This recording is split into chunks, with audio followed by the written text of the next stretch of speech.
Before I begin my reflection for Good Friday, another solemn day that we are commemorating, I have a good bit of scripture that I want to read to you, and I hope that you will listen carefully to these words. From Isaiah chapter 52, verse 13 through 53, verse 12. See, my servant shall prosper. He shall be exalted and lifted up, and shall be very high. Just as there were many who were astonished at him, so marred was his appearance beyond human semblance, and his form beyond that of mortals. So he shall startle many nations. Kings shall shut their mouths because of him, for that which had not been told them they shall see, and that which they had not heard they shall contemplate. Who has believed what we have heard, and to whom has the arm of the Lord been revealed? For he grew up before him like a young plant, and like a root out of dry ground. He had no form or majesty that we should look at him, nothing in his appearance that we should desire him. He was despised and rejected by others, a man of suffering and acquainted with infirmity. And as one from whom others hide their faces, he was despised, and we held him of no account. Surely he has borne our infirmities and carried our diseases. Yet we accounted him stricken, struck down by God, and afflicted. But he was wounded for our transgressions, crushed for our iniquities. Upon him was the punishment that made us whole, and by his bruises we are healed.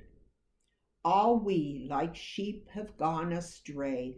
We have all turned to our own way, and the Lord has laid on him the iniquity of us all.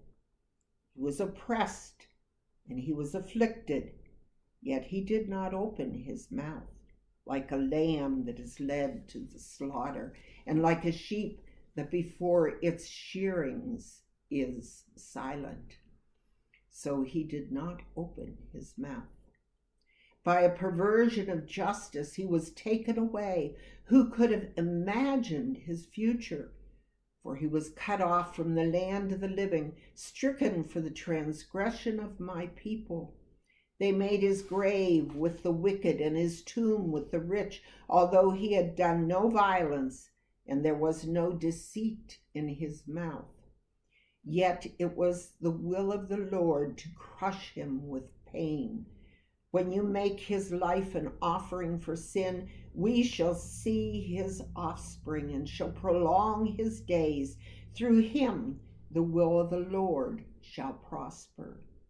Out of his anguish he shall see light. He shall find satisfaction through his knowledge. The righteous one, my servant, shall make many righteous, and he shall bear their iniquities. Therefore I will allot him a portion with the great, and he shall divide the spoil with the strong, because he poured out himself to death and was numbered with the transgressors. Yet he bore the sin of many and made intercession for the transgressors. This reading is what we call the servant song from Isaiah. Our second reading today comes from Hebrews. There will be two short readings, Hebrews 4:14 to 16 and 5:7 to 9. Since then, we have a great high priest who has passed through the heavens, Jesus, the Son of God. Let us hold fast to our confession, for we do not have a high priest who is unable to sympathize with our weaknesses, but we have one who in every respect has been tested as we are, yet without sin. Let us therefore approach the throne of grace with boldness, so that we may receive mercy and find grace to help in time of need. And 5, verses 7 through 9. In the days of his flesh, Jesus offered up prayers and supplications with loud cries and tears to the one who was able to save him from death. And he was heard because of his reverent submission. Although he was a son, he learned obedience through what he suffered, and having been made perfect, he became the source of eternal salvation for all who obey him. And finally, from the Gospel of John. The reading begins at chapter 18, verse 1, and finishes at the end of chapter 19.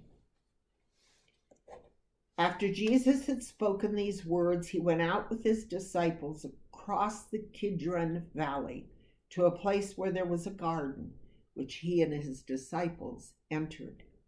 Now Judas, who betrayed him, also knew the place, because Jesus often met there with his disciples. So Judas brought a detachment of soldiers together with police from the chief priests and the Pharisees, and they came there with lanterns and torches and weapons. Then Jesus, knowing all that was to happen to him, came forward and asked them, "Whom are you looking for?" They answered, "Jesus of Nazareth." Jesus replied, "I am he."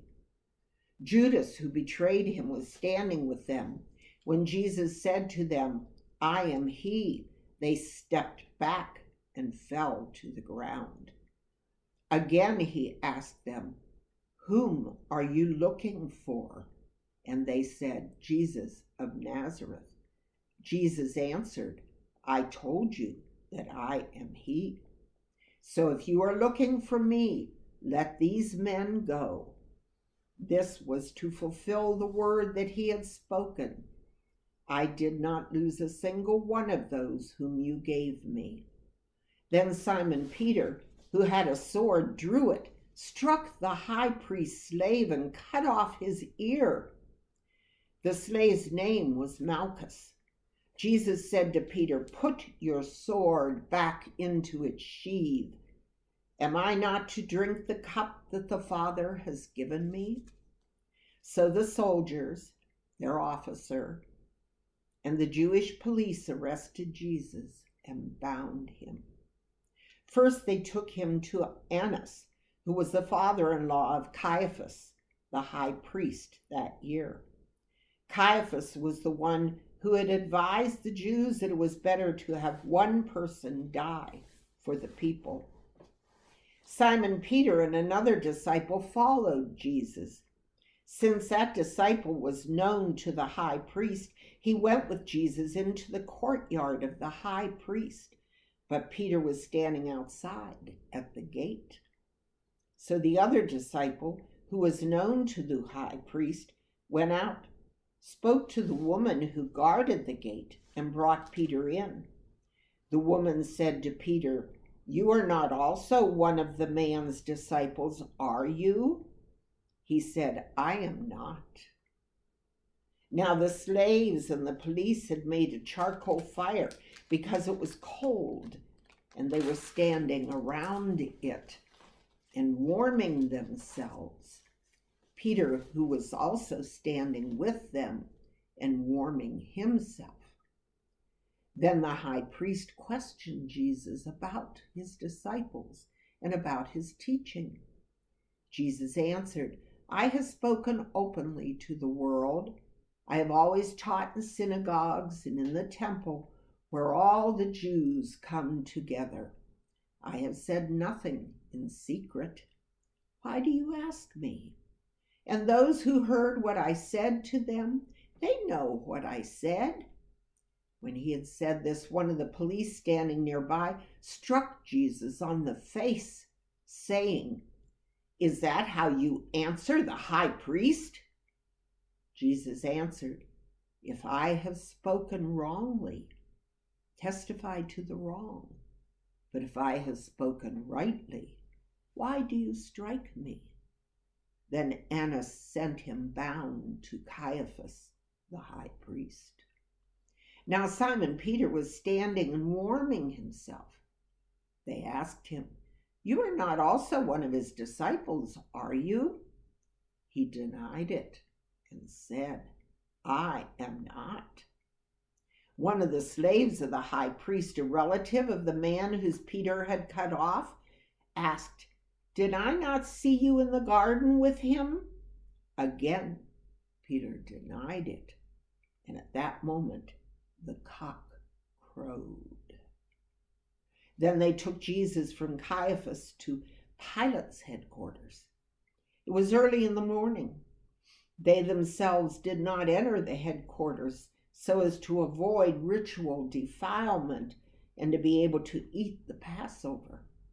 So Pilate went out to them and said, "What accusation do you bring against this man?"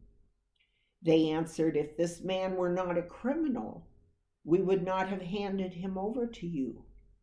Pilate said to them, "Take him yourselves and judge him according to your law." The Jews replied, "We are not permitted to put anyone to death." This was to fulfill what Jesus had said when he indicated the kind of death he was to die. Then Pilate entered the headquarters again, summoned Jesus, and asked him, "Are you the king of the Jews?" Jesus answered, "Do you ask this on your own, or did others tell you about me?" Pilate replied, "I am not a Jew, am I? Your own nation and the chief priests have handed you over to me. What have you done?" Jesus answered, "My kingdom is not from this world. If my kingdom were from this world, my followers would be fighting to keep me from being handed over to the Jews. But as it is, my kingdom is not from here." Pilate asked him, "So you are a king?"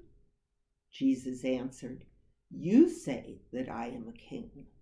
For this I was born, and for this I came into the world, to testify to the truth. Everyone who belongs to the truth listens to my voice." Pilate asked him, "What is truth?" After he had said this, he went out to the Jews again and told them, "I find no case against him. But you have a custom that I release someone for you at the Passover. Do you want me to release for you the King of the Jews?" They shouted in reply, "Not this man, but Barabbas." Now Barabbas was a bandit. Then Pilate took Jesus and had him flogged. And the soldiers wove a crown of thorns and put it on his head.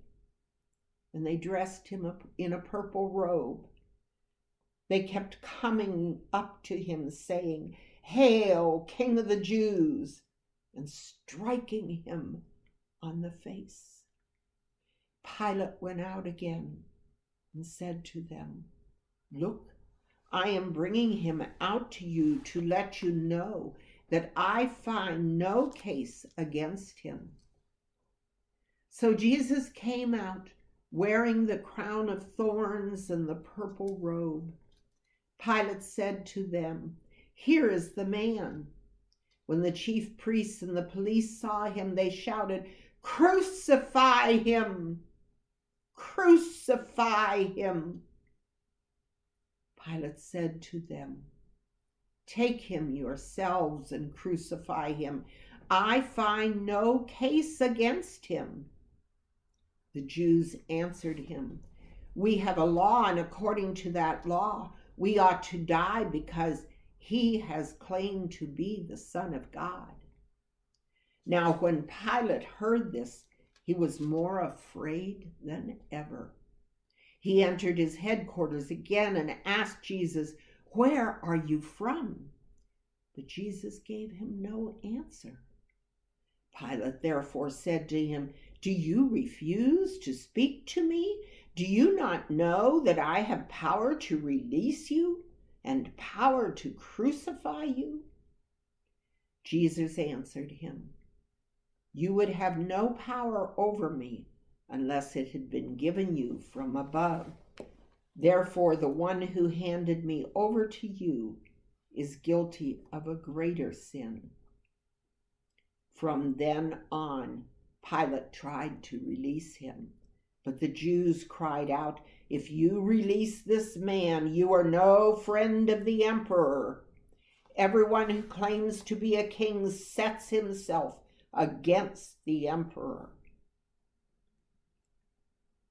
When Pilate heard these words, he brought Jesus outside and sat on the judge's bench at a place called the Stone Pavement, or in Hebrew, Gabbatha. Now it was the day of preparation for the Passover, and it was about noon.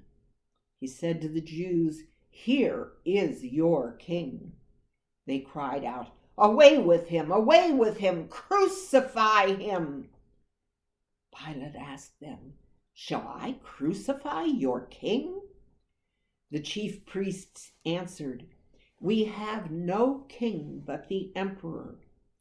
Then he handed him over to them to be crucified.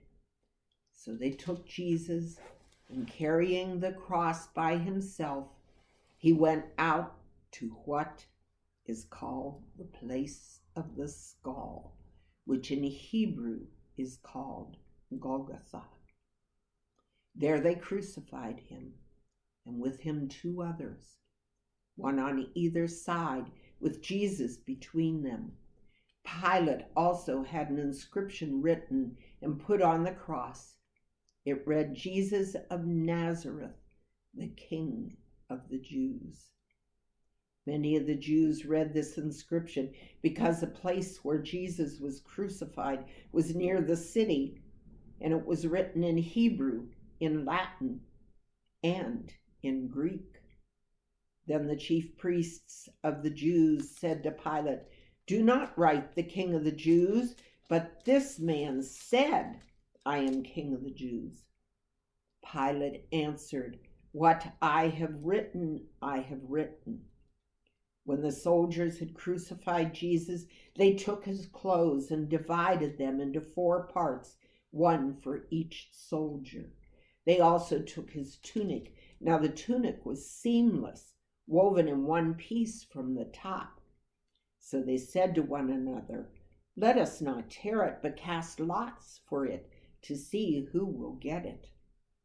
This was to fulfill what the scripture says, "They divided my clothes among themselves, and for my clothing they cast lots."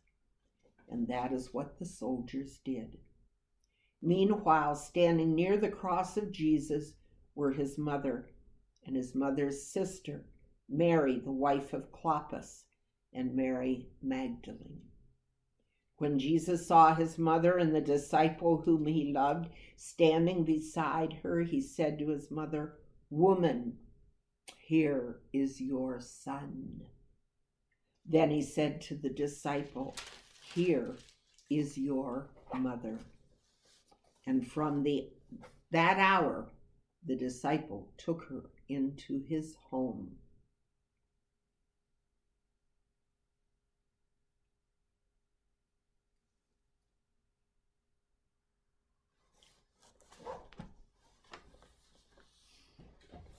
Here ends the reading of the word of the Lord. Praise be to God.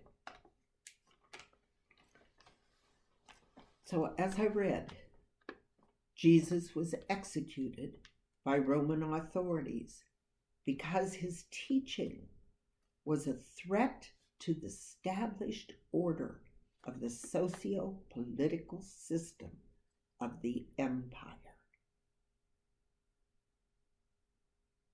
Did you hear that? He was a threat to the socio-political system of the empire. But of course, the church has gone well beyond that to ponder the way in which the willing, painful self-sacrifice of Jesus at the hands of the empire has immediate theological and pastoral implications for us. From the beginning, the church has found the poem in Isaiah 53 to be a clue to interpreting the self-giving of Jesus. The poem affirms that the suffering, the stripes of that one can heal another. From that, the church claims that in his death, Jesus has done something decisive for us.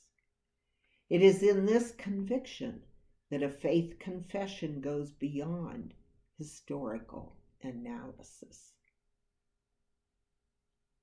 The readings from Hebrews show that one way to speak of self-giving love is through the rhetoric of sacrifice in the book of Leviticus. In Hebrews 4:14-16, Jesus is the priest who grants mercy.